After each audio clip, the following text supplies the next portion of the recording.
Mister, auguri di buon anno, mi accodo Anche a anche io ai lei, anche a colleghi. lei. È stata una lunga pausa, però le chiedo a questo punto, anche riferendomi all'ultima risposta, se può essere il Napoli come l'Argentina, al di là di quelli che sono stati i paragoni fatti, no, tra i singoli che rilasciamo, insomma, agli altri, no, tra Messi, Maradona, magari anche un pensiero su Pelé se la sente di farcelo e se si sente in questo suo tragitto napoletano ancora più napoletano, quindi Spalletti il napoletano.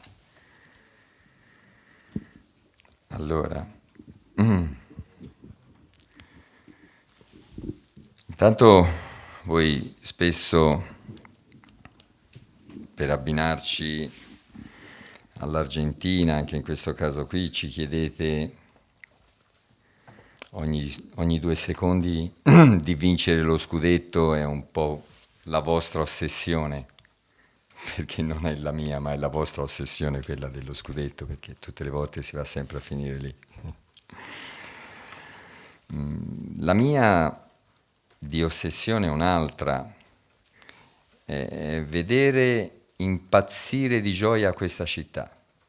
Questa è la mia vera ossessione, forse più pazza anche di quello che già è, perché ora mi sento un po' napoletano anch'io,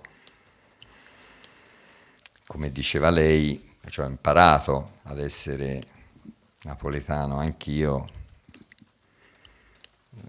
nell'imparare mi sono accorto che già lo ero abbastanza e questo fatto di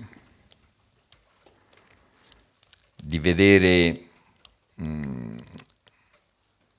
esplodere la città di gioia è la cosa che più mi farebbe piacere e mi renderebbe felice. Ecco, al di là di quello che sono poi i meriti che ti vengono attribuiti di aver vinto una partita più o meno, di essere stato bravo a fare una sostituzione.